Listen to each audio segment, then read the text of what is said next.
بسم الله، السلام عليكم. واش راكم؟ ان شاء الله تكونوا كامل بخير في احسن حال. اليوم جبت لكم كراطه بالشيفلور والبطاطا، بزاف خفيفه واقتصاديه وتجي بزاف بنينه. ان شاء الله تعجبكم. شوفوا هنا واش عندنا. عندي هنا راس تاع الشيفلور صغير، فوالا هكذا غليت داك راس تاع الشيفلور وغليته في الماء والملح. بعد ما غلا رايحين هكذا نمحو داك الراس تاع الشيفلور بالفرشيطه هكذا، فوالا ماشي بالروبو، ما طحنوش بالروبو باش ما يذوبناش. وهنايا حطيت له مغرف تاع لي زيبيس ومغرف تاع كمون، مغرف صغيره. ومن بعد حطيت له هنايا حبه تاع فرماج اختياريه، حطيت له نص مغرف صغيره تاع الكركم وشويه تاع ملح، الملح حسب الذوق، والكركم هذاك على جال اللون. وحطيت له حبه تاع بيض، وحطيت له شويه تاع القزبر، ومغرف صغيره تاع ثوم بودره نسيت ما قلت لكمش. فوالا ولا ما عندكش ثوم بودره حطي 3 سنات تاع ثوم غابيه.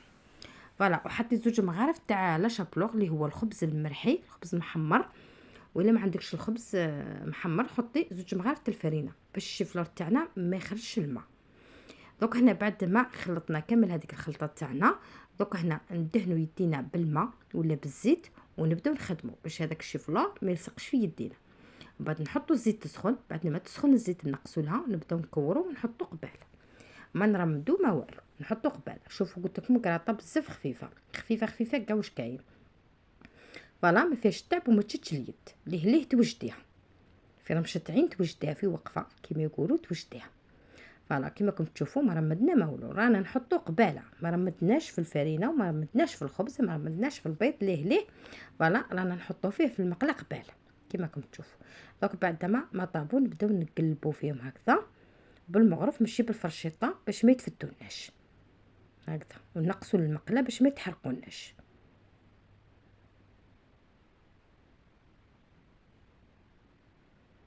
هاهم ليكم. دوك هنايا بعد ما طابلنا داك الشفلور تاعنا، دوك هنا عندي فرماج غابي، فرماج تاع البيتزا راح نغابيه هكذا على الجهه الخشينه.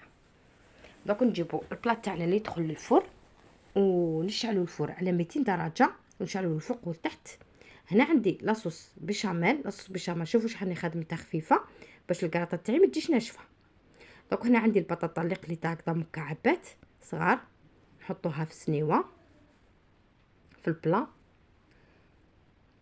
ومن بعد نحطو داك الشفلور اللي قليناه كيف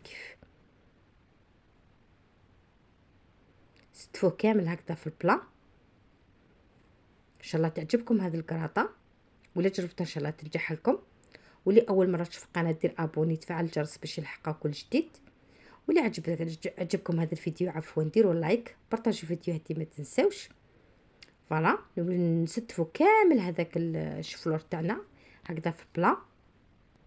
دوكا هنايا عندي بطاطا اختياريه تقدروا تستغنوا عليها، حنقسمها كامل هكذا في البلا.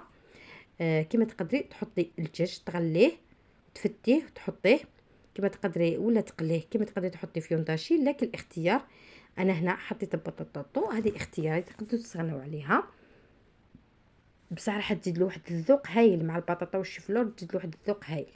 دوك هنا بعد ما كملناهم كامل وحطينا ديك البطاطا، حطيت هنا لاصوص بيشاميل كيما راكم تشوفوا. لاصوص بيشاميل شوفوا شحال راهي خفيفه معنا باش الكراطه تاعي ما تجيش ناشفه. كيما تعرفوا البطاطا راهي ناشفه والشيفلور تاني راه ناشف، هذاك علاه باش الكراطه تاعي ما تجيش ناشفه حطيت لاصوص بيشاميل خفيفه. دوك هنا حطيت له شويه فرماج غابي ونحطوه في الفرن ونخليه مده 15 دقيقه. تقراطا برك كلش راه طايب، تقراطا برك يذوب لنا برك الفرماج. هنا بعد ما نحيناه من الفرن، بعد ما دزت عليه 15 دقيقه شعلنا لها الفوق والتحت 200 درجه. فوالا هاي ليكم قعدتنا 15 دقيقه في الفرن. تقراطا برك كلش طايب. الا جربتها ان شاء الله تنجح لكم. نحي لكم هكذا مرسو باش تبان لكم، خاطرش في البلا ما تبان لكمش. حشا بزاف خفيف اقتصادي وتجي بزاف بنينه، ما فيها لا لحم لا دجاج، بصح تجي بزاف بنينه هذه الكراطه. سورتو الناس اللي ما يحبوش الشيفلور ماهمش حين يعرفوا بلي شيفلور ماشي حتجي فيه بنت الشيفلور خلاص. نقربها لكم هنا، شوفوا ديك الكراطه شحال جات مشمخه معانا ماشي ناشفه، لخاطر درنا لاصوص بيشاميل خفيفه. هذاك على الكراطه تاعنا ما تجيش ناشفه، تجي مشمخه. نقربها لكم هكذا باش تبان لكم، نقسمها لكم هكذا باش ما تبقاش في خاطركم.